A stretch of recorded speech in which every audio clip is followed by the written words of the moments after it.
गुरुभ्यो नमः गणपतये नमः। मालास्मि पुस्तकपाशहस्तं बालाम्बिकां श्रीललितां कुमारीं कुमारकामेश्वरके गौरां नमामि गौरीं नववर्षवेशाम्। हमारी કેટલા મિત્રો નિયમિત રીતે વિજિતા નામ કરે છે બરાબર તો અંદર એમ આજે આજે ગુરુ પૂર્ણિમાનો દિવસ છે એમાં લલિતા મહામંત્રી કઈ બે જગ્યાએ આપણી પાસે છે અત્યારે એ મને જવાબ આપી આપણે વાત કઈ બે જગ્યાએ આપણી પાસે બે જગ્યાએ લલિતા મહામંત્રી સ્વરૂપે હાજર છે કયા બે સ્વરૂપે હાજર છે મને દરેક શક્તિના સ્વરૂપ હા એનું છે વિશેષ વિશેષ આવિષ્કાર હોય એનો દરેક હમણાં થોડી વાર પહેલા આપણે લલિતા શાસ્ત્રી નામ બે નામો તમે જો ગુરુ મંડળ ઓપનિંગ તો છે બીજું નામ આવે તો નામ તમે ભૂલી ગયા છો યજમાન સ્વરૂપ. આજે આપણા યજમાન જે છે ઉમેશભાઈ છે અને એટલા વર્ષોથી એ નિયમિત રીતે ગુરુ મંડળનું યજમાન સ્વીકારે છે એટલે આપણે યજમાન સ્વરૂપની રૂપમાં અમે બધા પ્રણામ કરીએ છીએ. ભગવતી છે કોઈ કરું સ્થાન તો દે એ અતિષ્ઠા છે તમે જો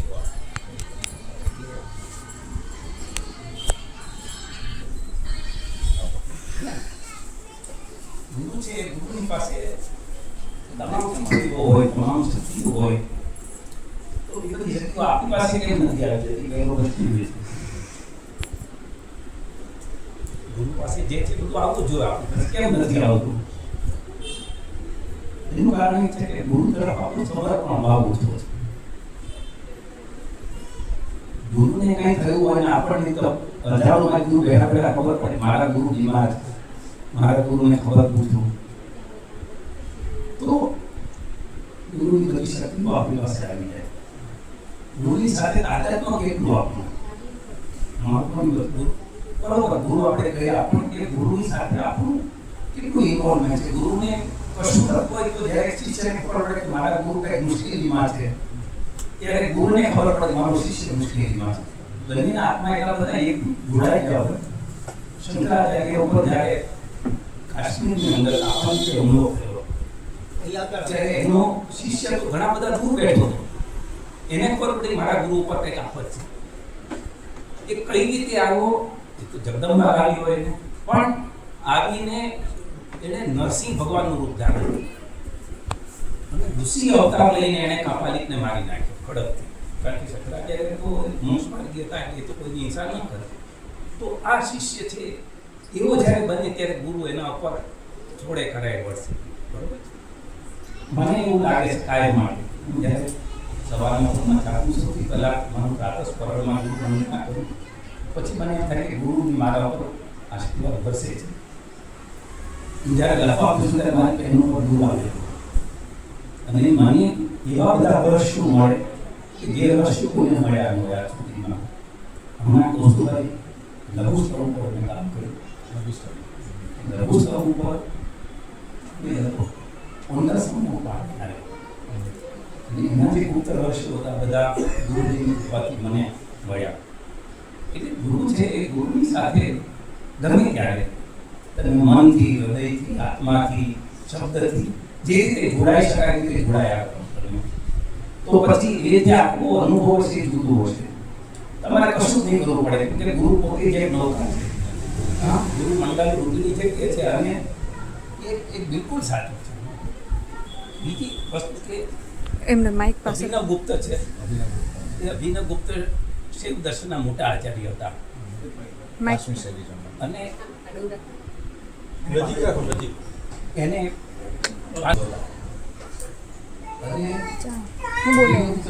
શિવના અવતાર બધા જ્યારે એમણે કીધું એના શિષ્યોને ભાઈ મારે જવાનો સમય થઈ ગયો છે એ કાશ્મીરની અંદર એક ગુફા હતી ગુફાની અંદર જતા રહે અને એના 500 શિષ્યોએ અગ્નિ પ્રવેશ કર્યો. તમે ગુરુ વગર નહીં જીવી શકે. આ નિષ્ઠા એટલે ગુરુ ભક્તિ. ગુરુ વગર એક ક્ષણ પણ ન રહે. રામકૃષ્ણ પરમહંસના એક શિષ્ય હતા. એ શિષ્યએ 13મા દિવસે એને શરીર છોડી દીધું. રામકૃષ્ણ પરમહંસના મૃત્યુ આ પરિસ્થિતિ આવે ત્યારે આપણે એમ થાય કે ગુરુ કૃપા આપણા પર પૂરેપૂરી વરસ છે. એટલે મનથી તમે સતત ગુરુનું સ્મરણ કર્યા કરો. ગુરુ ભક્તિ એ મહત્વની વસ્તુ છે. તો મને એવું લાગે છે કે એમાં ઉમેશભાઈ સૌથી શ્રેષ્ઠ છે આ બધામાં. હવે ખુશો કરીને કવિ થઈ ગયા દિલ્હીમાં. ત્યાં સુધી મહારાજના એના ગુરુ એ દિશામૂર્તિ હતા. એટલે એકવાર બાદશાહથી પ્રસન્ન થઈ ગયા અને અમીર ખુશરોને 4 રત્નો આપ્યા ભેટ. એ રત્નો લઈને બહાર નીકળ્યા. એટલે સામે એક ફકીર મળ્યો. ફકીર કે કાંઈક આપને મને. એટલે ફકીરના હાથમાં 2 ચાકડી હતી. એટલે પહેલા એ પૂછ્યું કે આ ચાકડી કોની છે? કે આ તો કે હું નિઝામુદ્દીનની ચાકડી લઈ આવ્યો. એટલે પહેલા એ કીધું કે એક કામ કર, મને આ ગુરુની ચાકડી આપી દે, હું તને રત્નો આપી દઉં, મને ગુરુ યાદ રાખે. અને પહેલા એ રત્નો આપી દીધા અમીર પુષ્પએ, અને ચાકડી છે એને લઈ લીધી. અને પછી અમીર પુષ્પનું પહેલું વાક્ય એવું હતું કે બહુ સસ્તામાં સોદો થઈ ગયો. ગુરુની ચાકડી મળે એનાથી વધારે ઘણું મોટું. ગુરુની ચાકડી મળી ધન્ય થઈ ગયો માણસ. પછી મહર્ષિ રવિનો એક ખૂબ સરસ દાખલો છે. આપણા કોઈ સુંદરમ એ અરવિંદ આશ્રમમાં રહેતા અને અરવિંદ આશ્રમમાં એવું છે કે જે આવે એ કરે કામ. એટલે અમને તો ત્યારે કેટલું આવડતું નહોતું. એને ટીવી સર્વિસનું કામ શોધ્યું. જે માણસો કામ કરતા હોય એ ના કરવાનું જોઈએ. એટલે ખરા બપોરનો તડકો ને સુંદરમ જે પરસેવા કેવી રહી જાય. આવી રીતે દક્ષિણ ભારતમાં બહુ તડકો હોય. એટલે સુંદરને તો કે હું મારું હતું. અરવિંદે કઈ શરત કરે, તારી એના બે ઉતાર ડાકી આવવાનું, હું રસ્તાની કોઈ કીર્તિ નથી કઈ ચાલતી. તું કમી છોડી ભૂલી જાય. એટલે સુંદરને કરે. પછી એ જ્યારે લાગણી લઈને ખેંચતા ત્યારે એને પસ્તાવો થયો. અમને આમ મેં શું કામ આવ્યો? કરતા ગુજરાતમાં મારું માન ઘણું બધું હતું. એવું વિચાર કરે છે. એને પાછળ જોયું તો અરવિંદ ઉભા. એમ કીધું તું લાગે એટલું નથી કે હું તારી સાથે છું. તો ગુરુનો આ છે. તમે એમાં એકલા છો જ નહીં. તમે ગુરુ તમારી સાથે છે. દરેક ક્ષણે તમારી સાથે છે. એક સંત ફ્રાન્સિસ કરીને બહુ મોટા સંત થઈ ગયા ક્રિશ્ચન ધર્મમાં. એકવાર એ રણ પ્રદેશમાં જતા હતા. એટલે એને યાદ કર્યા ઈશ્વર. પછી આખું રણ લગભગ પૂરું થયું. એટલે ફ્રાન્સિસે કીધું, અરે પપ્પા હું તમને એટલો યાદ કરું છું, તમે આવ્યા નહીં. એટલે એ વખતે પ્રભુ હાજર હતા. એને કીધું પાછળ ફરી જો કેટલા પગલાં છે. પગલાં તો 1000 થાય. એટલે એ પગલાં મારા છે, મેં કરીને ફેરી દીધો હતો. બધા મિત્ર ધોરણ કેમ પસાર કરી એટલે ગુરુ છે આવા છે. એટલે આપણે ગુરુનો મહિમા એ છે. તમારી સાથે વાત કરીને લલિતા સુંદરી વિશે વાત કરી. લલિતા છે કોણ? પહેલો પ્રશ્ન કઈ દેવી છે લલિતા? તમે એટલા વખતથી ખોરો છો તો તમને ખ્યાલ હશે ને કે આપણે કઈ દેવીનું પૂજન કરીએ છીએ, શું છે? લલિતા ત્રિપુર સુંદરી કઈ તો એનું કોઈ સ્વરૂપ હશે ને. પાર્વતી છે, લક્ષ્મીજી છે, આદિપરાશક્તિ છે, આદિપરાશક્તિ છે. હવે લલિતા ત્રિપુર સુંદરી આમ જોવા જઈએ તો આટલું જે છે લલિતા સહસ્રનામ એ બહુ કોમ્પ્લિકેટેડ છે. કોમ્પ્લિકેટેડ એટલા માટે છે કે એની અંદર અનેક ધારાઓ પડે છે. મૂળ જે કામાક્ષીનું મંદિર છે એ કામાક્ષીનું મંદિર એ શાક્ત ઉપાસનાનું ક્ષેત્ર છે. કે ત્યાં આપણે શંકરાચાર્ય રાખીએ છીએ. અને હરિ ભગવાન એ ત્યાં જો પર્વત એ પર્વત ઉપર હતા ઉમેરું મધ્યસ્થાને જે આવે છે ત્યાં હરિ ભગવાન ત્યાં બેઠેલા.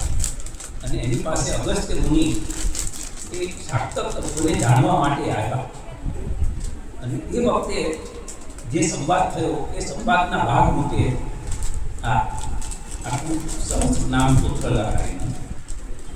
બીજી મજાની વસ્તુ એ છે કે આપણે એવું કહીએ કે બ્રહ્માંડ પુરાણમાં છે, બ્રહ્માંડ પુરાણમાં છે નહીં. એનો કોઈ પહેલામાં છે એના પરિશિષ્ટમાં કે અથવા તો એના પ્રક્ષેપના રૂપમાં એ લલિતા ત્રિપુર સુંદરીનું નામ આવે છે. હવે નામની સાથે આપણને કેટલીક વસ્તુની ખબર.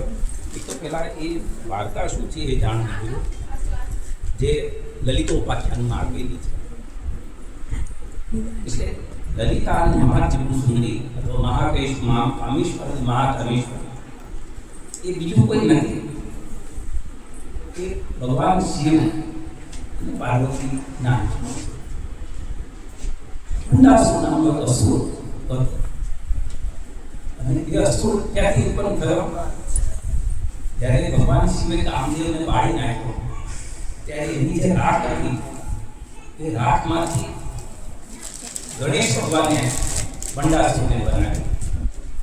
ગણેશ તમે જાણો છો કેવા હોય, ચિત્ર વિચિત્ર બનાવ્યું.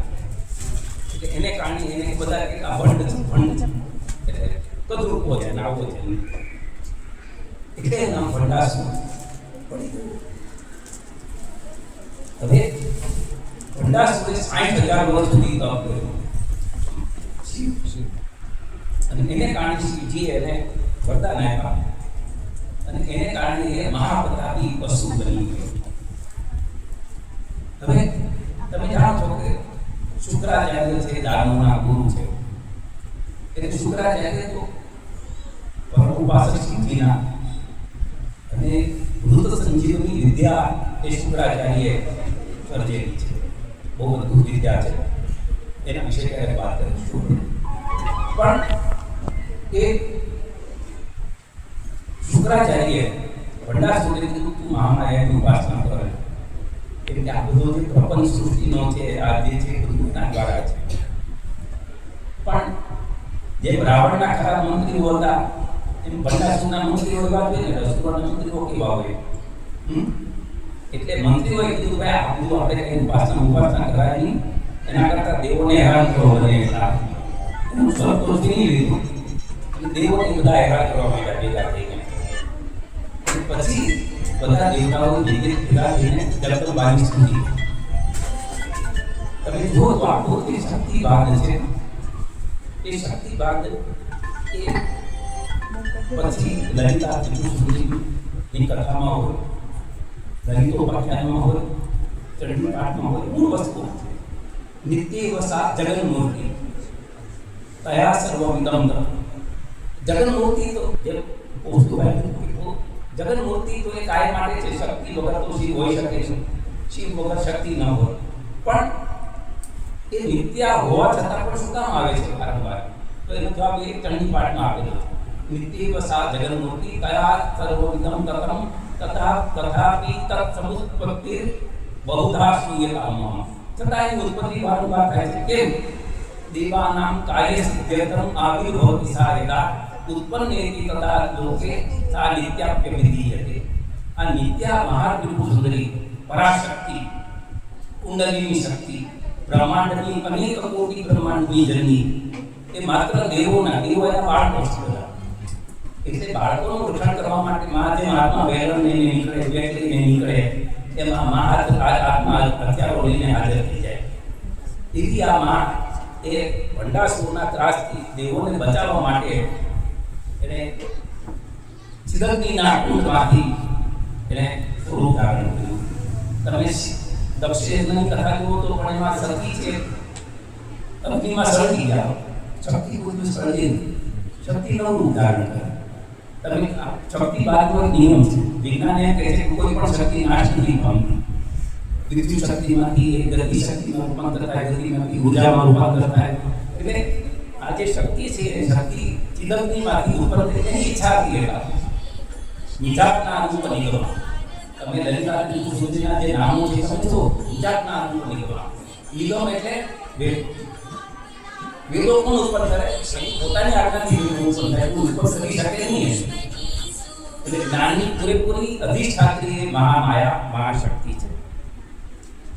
હવે દેવોને પ્રશ્ન થયો કે ચિદગ્નિમાંથી ઉત્પન્ન થયા મહાશક્તિ, પણ એની સાથે વિવાહ કોણ? શિવ ઈશ્વર કોઈ વિવાહ કરી શકે આ પરાશક્તિ છે આ માટે. એટલે શિવને કીધું કે શિવજી આ તમે બધું આ સ્મશાનધારી જે રૂપ છે તમારું એ રૂપ છોડો તો તમે પરાશક્તિને પામી શકો. એટલે શિવજીએ પછી અનેક કોટી કંદર્પોને કંદર ભલે કામદેવને શરમાવે એવું રૂપ ધારણ કર્યું અને એ મહાકાવી શક્તિ. એટલે મહાકાવી શક્તિ અંદર વિષ્ણુ ભગવાન પણ છે, બ્રહ્માજી પણ છે, શિવજી પણ છે.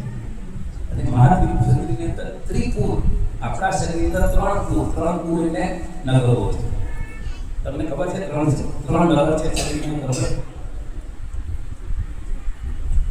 એક બહારનું જે સ્થૂળ શરીર કહેવાય છે, બરોબર. બીજું શરીર જે છે એ 5 જ્ઞાની ઇન્દ્રિયો, 5 કર્મેન્દ્રિયો, મન, બુદ્ધિ અને અહંકાર. આને સૂક્ષ્મ શરીર કહેવાય. એ બીજું શરીર છે.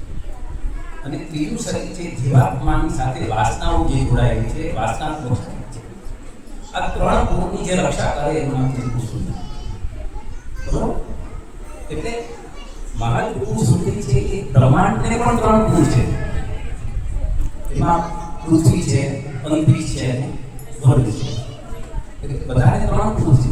અને એ 3 ગુણની રક્ષણ કરવાની જે પરાશક્તિ છે એનું નામ મહાત્રિપુર સુંદરી. હવે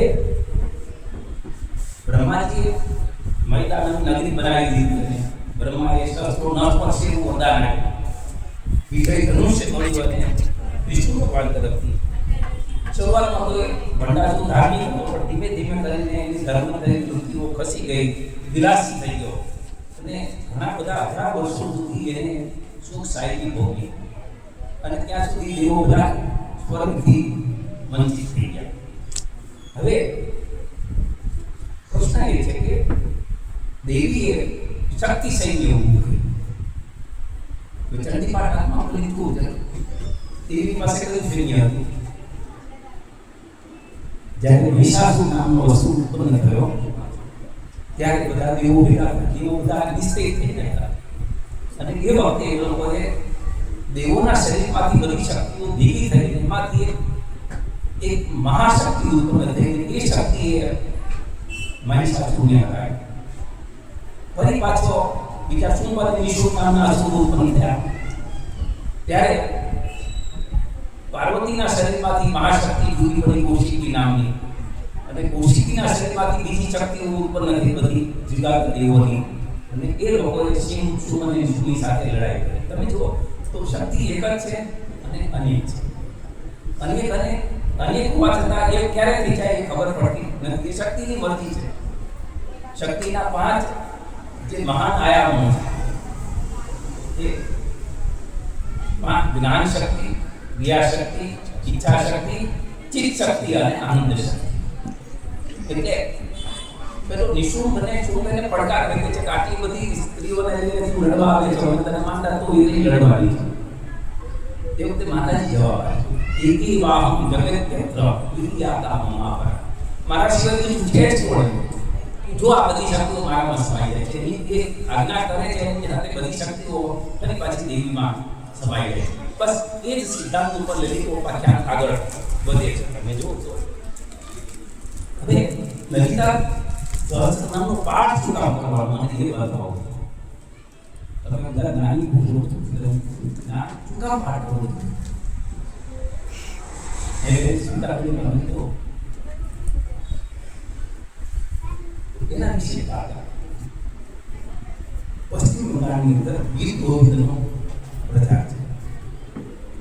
ગીત ગોવિંદ લોકો સવાર સાંજ થયા છે. ગમે ત્યાં ગમે તે કિનારે તમે જુઓ તો ગીત ગોવિંદ કૃષ્ણ ભગવાનની લીલાનું વર્ણન છે.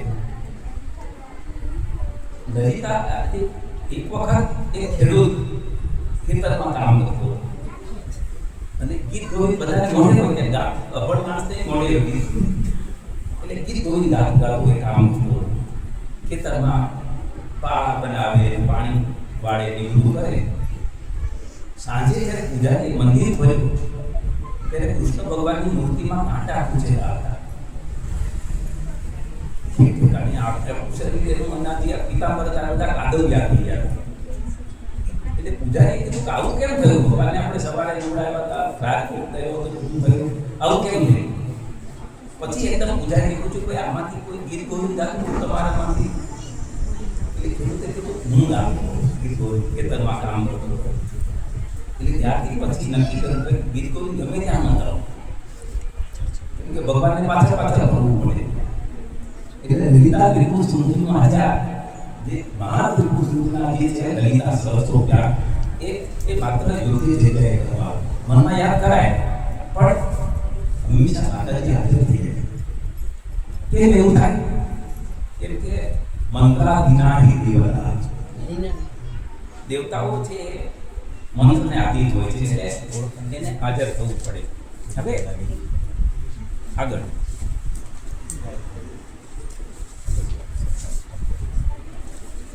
બે મોટી શક્તિઓને આપણે વાત કરીએ. એક તો તમારી દેવી છે, એના વિશે જાણો. માતંગી ક્યાં છે? મહાદેવીની બે શક્તિઓ છે ત્રિપુર સુંદરી. એકનું નામ છે મંત્રી. મંત્રીની એટલે જેની સાથે મંત્રણા કરવી. મંત્રીની મંત્રણા કેવી રીતે કરાય? ષટકરણો વિદ્યતે. હંમેશા મંત્રીની કાનમાં આગળ તમે એટલે માતાની તમે જો કરતા હોય તો તમને કાનમાં આવીને જોશો કે બધા લલિતા મહાત્રિપુર સુંદરી સાથે સદૈવ મંત્રીની હોય છે. અને બીજી દેવી છે દંડનાથ. દંડનાથ દંડની ખરાબ છે. દંડનાથ ગુરુ પ્રધાન દંડનાથાસ્ય નામ સરસેના એ વારાણી. હવે લલિતા ત્રિપુર સુંદરીનું જે આજે આપણે સહસ્ત્ર નામ છે એ સહસ્ત્રામ નામની અંદર અનેક ધારાઓ એટલા માટે છે કે કેટલાક નામો છે આ કથાની સાથે જોડાયેલા છે. જેમ કે ગેય ચક્ર, ડાકીરી ચક્ર, બરોબર, ચક્રરાજ નિલયા. એટલે આ બધું છે એની સાથે જોડાયેલું. સુધા સાગર મધ્યસ્થાન. સુધા સાગર શું કામ આવ્યો? કેમ કે જ્યારે મહાદેવીની જે શક્તિઓ હતી, શક્તિઓ લડતી હતી ત્યારે અસુરોએ માયા કરી અને એને ભૂખ અને તરસ લાગી એવા અસુરો. એટલે આ બધી દેવીઓ વ્યાકુળ થઈ, લડવાનું છોડી દીધું, શસ્ત્રો છોડી દીધા. અને એ વખતે ભગવતીને ખબર પડે કે આ લોકો તો હવે ભૂખ તરસથી વ્યાકુળ છે, શક્તિઓ નહીં લડી શકે. એટલે માતાજીએ પોતાના પગના અંગૂઠામાંથી સુદાસન કર્યો. એટલે સુદાસનનું લેખ એટલા માટે આવ્યો છે. આની અંદર બે નામો બહુ મહત્વના છે. વિશુક્ર. વિશુક્ર એટલે શું?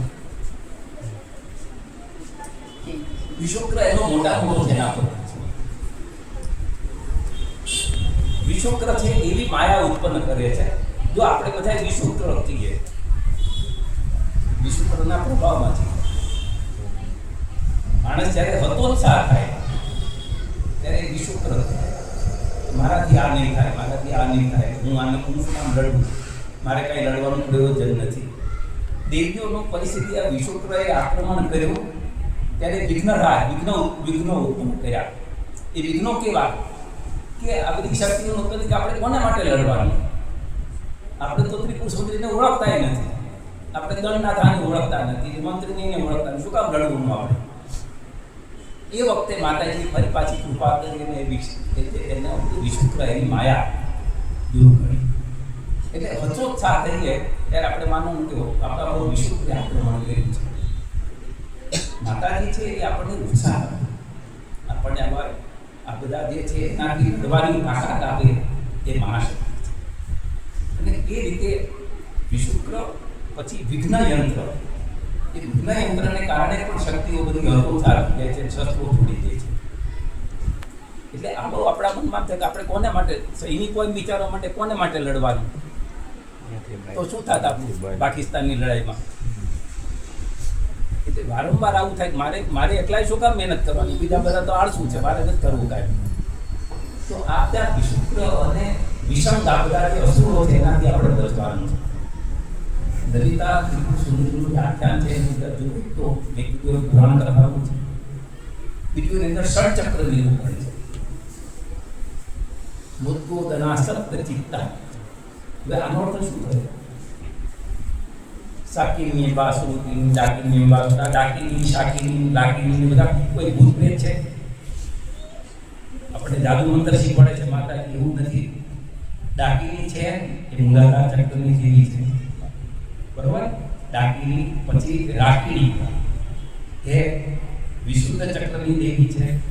લાકીણી છે આગળ મણિપુર ચક્રની દેવી છે. યાકીની છે અહીંયા અનાહત ચક્રની દેવી છે. શાકીની સાકીની એ અહીંયા વિશુદ્ધ ચક્રમાં બેઠી છે. હાકીની એ આજ્ઞા ચક્રમાં બેઠી છે. આ દેવીઓની ઉપાસના કરવી હોય ત્યારે એ પ્રકારના નૈવેદ્ય કરવા પડે છે. મુત્તુદના સત્ચિત્તા યાકીની અંબા સ્વરૂપિણી. અને એ રીતે તમે ષટચક્રને તમારે જાગૃત કેવી રીતે કરવી અને કેવી રીતે તમારે કુંડલીની શક્તિ સાથે અનુસંધાન સાધવું એ આખું આ લલિતા ત્રિપુર સુંદરીના ખ્યાલમાં એક વાત છે. બીજી વાત કે તંત્ર વિદ્યાના જે રહસ્યો છે, મનુ વિદ્યા, તંત્ર વિદ્યા, તંત્ર મંત્ર વિદ્યા, બરોબર, પછી લોપામુદ્રા ચિતા. તો લોપામુદ્રા કોણ હતા? લોપામુદ્રા છે, તંત્ર વિદ્યા છે, બરોબર. આ પછી કામરાજા ચિતા, કામ વિદ્યાનો આપણે ઉપાસના કરીએ છીએ, કાદી વિદ્યા તરીકે કરીએ છીએ. આદિ વિદ્યા છે, લોપામુદ્રા વિદ્યા છે. આવી રીતે 14 મહાવિદ્યાઓ છે. એ 14 મહાવિદ્યાઓના નામો પણ આની અંદર આવી જાય છે. એટલે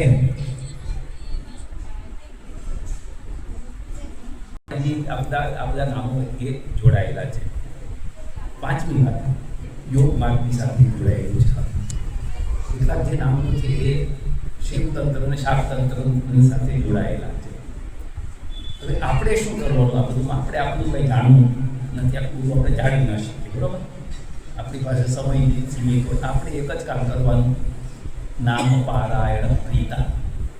તમે આ નામ સમજો ન સમજો, તમે માને તમે ઉકાળે બોલાવો, બહુવચનથી બોલાવો, માન આપીને બોલાવો, પગે લાગી માં આવવાની છે. તમે માને અડધું કરશો તો એમાં હાજર થઈ જશે. એટલે આમાં એક જ નિયમ છે, નામ પારાયણ પ્રીતા. નંદી વિદ્યા, નંદી છે, નંદી વિદ્યા એ પણ એક વિદ્યા છે. આજે સહસ્ર નામ છે, બહુ ગંભીર છે, ખૂબ ગૂઢ પણ છે. પણ મેં કીધું ને પેલું ગીતોનું ઉદાહરણ આપ્યું કે જ્યાં જ્યાં લલિતા સહસ્ર નામનો પાઠ થતો હોય ત્યાં માતાજીને આવવું પડે. એને આપણી યાર શરત કરે છે માએ. આમાં સંસ્કૃતમાં એક શ્લોક છે, સર્વા ક્રિયા મંત્રાદિના સર્વ ક્રિયા સર્વા. ક્રિયા પછી બધા જે મંત્રો છે, મંત્રને આધારે બધી મંત્રાદિના હિ દેવતા.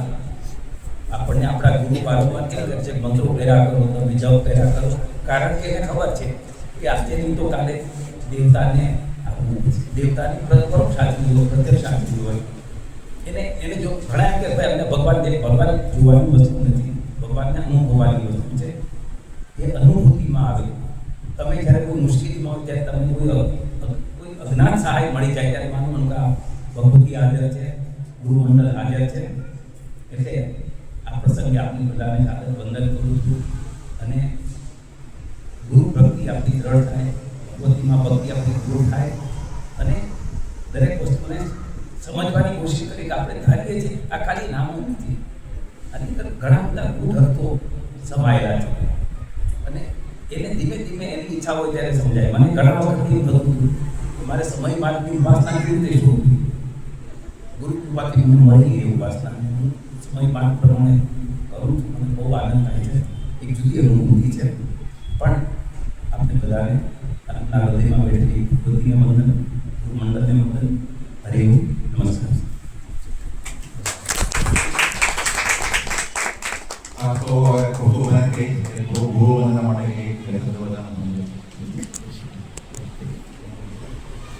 ગુરુભ્યો નમઃ. ગણપતયે નમઃ. લલિતાશ્રી મહાત્રિપુર સુંદરીયે નમઃ. ગુરુ માટે તો આપણી કોઈ કક્ષા નથી, બોલવાની કોઈ એવી કેપેસિટી પણ નથી. પણ ગુરુ જે માર્ગ બતાવ્યો છે એને ફોલો કરવો, વાંચવું, બધું નોલેજ બધેથી લેવું, પણ જે ગુરુએ બતાવેલો એ જ માર્ગ સર્વશ્રેષ્ઠ છે. અંતે ગુરુએ જે આપણને મંત્રો આપે છે એનો નિયમિત જપ કરવા, જે હાઈએસ્ટ મંત્ર હોય, તમારો ઈષ્ટ મંત્ર હોય, એનો જપ વધારે ને વધારે કરો. કારણ કે સાયન્સમાં લખેલું છે E=mc². E is energy, mc² is mass, આપણો બોડી છે. એટલે આપણા જિંદગીમાં પર્પઝ શું છે કે આપણા માસને એનર્જીમાં કન્વર્ટ કરવા, રાઈટ. અને મંત્ર એ ફ્રીક્વન્સી છે. એટલે જેટલો મંત્ર તમે કરતા જાઓ એટલો તમારો ચિત્ત શુદ્ધિ થાય. તમારામાં એનર્જી એટલી આવે. એનર્જી એટલે જગદંબા પોતે અને ચૈતન્ય સ્વરૂપ. આપણા શરીરમાં ચૈતન્ય રહેલું છે અને એ ચૈતન્ય આખા બ્રહ્માંડમાં એક જ છે. ઉમેશભાઈ, મારામાં બધા એક જ તાંતણે કરે. જેમ વરસાદના ટીપા પડે છે, સમુદ્રની અંદર પડે, કયું ટીપું કોણ છે ખબર નથી, પણ એક જ જગ્યાએ ટીપું છે. તો આપણે કહેવાય છે કે જે બ્રહ્માંડમાં છે એ પિંડમાં છે અને પિંડમાં છે બ્રહ્માંડમાં. એ આપણને ગુરુ તરફથી જ્ઞાન મળી જાય. અને ગુરુ એ સિદ્ધિનો માર્ગ છે. ગુરુ સાધના એ સિદ્ધિનો માર્ગ છે. બધા મંત્રોથી ઉપર જ ગુરુ મંત્ર છે. એ ગુરુ મંત્રનો નિયમિત જપ કરવો જોઈએ અને ગુરુના આશીર્વાદ તમને મળી જાય. અને ગુરુના આશીર્વાદ મળશે તો જ તમને જ્ઞાન આવશે. પુસ્તકના વાંચવાથી કોઈ જ્ઞાન નથી આવતું. ગુરુ તમને કોઈ પણ સ્વરૂપે, સૂક્ષ્મ સ્વરૂપે જ્ઞાન આપે. એટલે અને આપણે પોતે જ બ્રહ્મા છે, આપણે પોતે જ વિષ્ણુ છે, આપણે પોતે જ ક્રિએટર છે. જેમ પંચપ્રેતાશ્રી કહે છે કે બ્રહ્મા આપણે પોતે જ ક્રિએટર, મેન્ટેનર પણ આપણે છીએ અને સંહારક પણ આપણે છીએ. અને ઈશ્વર જે છે એ આપણામાં આપણી પર્સનાલિટીને છુપાવવાનો જે સ્વભાવ છે, પાછળ આપણે કંઈ વિચાર કરતા આગળ કંઈ બોલતા હોય અને એ બધા તત્વોમાંથી બહાર નીકળે ત્યારે આપણે સદાશિવ થઈએ. અને સદાશિવ જ્યારે આંગળી સીધીને માતાજીને મહાકામેશ્વર તરફ લઈ જાય છે. એટલે આપણે સદાશિવ બનવા માટે જ આવ્યા છીએ અને સદાશિવ બનશો તો માનું સામર્થ્ય મળશે. અને તમે ગમે તે દેવની આરાધના કરો, કોઈ પણ તમે શિવની કરો, વિષ્ણુની કરો, અંતે તમે માતાજી. કારણ કે એ વિમર્શ શક્તિ છે. સ્ટેટિક એનર્જી તો પ્રકાશ શક્તિ જે સ્ટેટિક છે એનો નિર્ગુણ સ્વરૂપ છે. એ શિવ જે વિષ્ણુ અને એને એ બધે તમે ખાલી એની જ સાધના કરો. એટલે એવું મગજમાં નહીં રાખો કે હું માતાજી સાધના કરું, કે હું વિષ્ણુની કરું, કે હું ગણપતિની કરું, કે બટુક ભૈરવની. અંતે તમે એની જ સાધના કરો. કોઈ પણ મંત્ર લો, તમને ગુરુએ જે મંત્ર આપ્યો એનો કન્ટિન્યુઅસ કરવાનો. તમે બધા મંત્રો આપ્યા હોય, તમે બધાની સાધના કરી દીધી હોય, તમે હાઈએસ્ટ મંત્રો હોય એની સાધના કરો. અને એ મંત્રોમાં બધા મંત્રો આવી જાય છે. એટલે આ એક બહુ મહત્વની વસ્તુ છે. કારણ કે એમાં લલિતા સહસ્રનામમાં ઘણું લખ્યું છે. ગોવિંદ રૂપી એ પોતે જ, અને એ ગોવિંદ છે અને પદ્મનાભ સહોદરી એટલે એ પોતે વિષ્ણુની બહેન છે. બંને 16 વર્ષથી વધતા નથી. માતાજીનું 16 શીખ્યો અને જ્યારે કોઈ પણ કહે છે કે હું શિવ શક્તિનો અંશ છું, છતાં એ સાધનામાં એટલા પાછળ છે.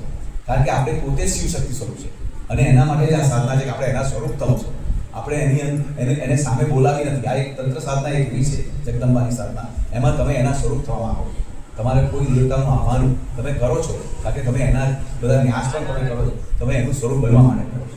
કોઈ પણ ન્યાસ આપણા શરીર પર આપણે ઇન્વોક કરીએ છીએ, આપણા શરીરમાં બધી શક્તિ એના માટે છે. એટલે આ એક બહુ મહત્વનો માર્ગ છે અને 10 મહાવિદ્યાનું મહત્વ એની જગ્યાએ છે. કાલી છે એ સત્ય સ્વરૂપ છે. તારા છે એ ચિત્ત છે. તમારા ચિત્તની શુદ્ધિ કરે અને તમને કોન્સન્ટ્રેશન આપે. અને લલિતા છે આનંદ સ્વરૂપી. અને પછી ભુવનની સ્થાપનાથી એ ભુવનેશ્વરી. અને પહેલી 3 મહાવિદ્યાની સાથે બીજી 7 મહાવિદ્યા. 3 મહાવિદ્યા પરે છે, ચક્રોથી પરે છે. બાકી 7 મહાવિદ્યા મૂલાધાર, સ્વાધિષ્ઠાન, મણિપુર, અનાહત, વિશુદ્ધિ, આજ્ઞા અને આ 3 છે એ ત્રિકોણમાં રહે છે. સત, ચિત્ત, આનંદ.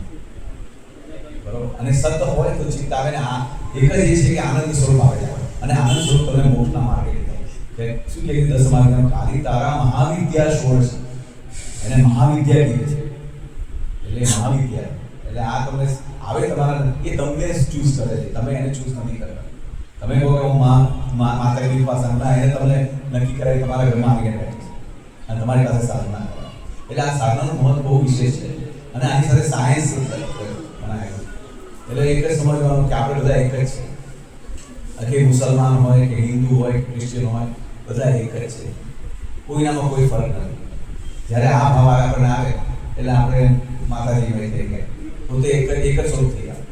અને જેમ શુક્લ પક્ષમાં પૂર્ણિમા સુધી આપણે ચંદ્ર જાય છે એ આપણે કોઈ પૃથ્વી રોજ 15 દિવસ એટલે ઓલમોસ્ટ 12 ડિગ્રી બાકી થાય છે. તો 180 ડિગ્રી શુક્લ પક્ષના, 180 ડિગ્રી કૃષ્ણ પક્ષના. આપણે પણ એવી છે કે આપણે પ્રતિપદાના દિવસે જન્મીએ છીએ, આપણે પૂર્ણ મધ્ય આવીએ ત્યારે આપણે પૂર્ણ કોષ પૂનમનો ચાંદ અને અંતે અમાવસ્યામાં ઢળી જઈએ. બરોબર છે? એ બોલે તો કાંઈ. એટલે આ બધું સાધનાના લેવલ, સાધનાની તમને સમજ પડશે. કોઈની બુક ઉપર નહીં પડે. હા, તમને બધા ઇવન કોઈ પણ અંદરના મુક્ત પૂજનો પણ ગુરુ આવીને તમને શીખવાડી દેશે. તમને કોઈ પણ રીતે, જેમ આપણે તાવનો અનુભવ, તાવ દેખાડી ના શકે, તાવનો અનુભવ થાય, એવી રીતે ગુરુનો અનુભવ થાય. અને ગુરુ મંત્ર, ગુરુ દેવી એ અને આપણામાં તાદાત્મ્ય હોવું જોઈએ. તો જ આપણને અનુષ્ઠાન કરવાથી અનુસંધાન આવે, અનુસંધાન કરવાથી અનુભવ આવે. શ્રી માત્રે નમઃ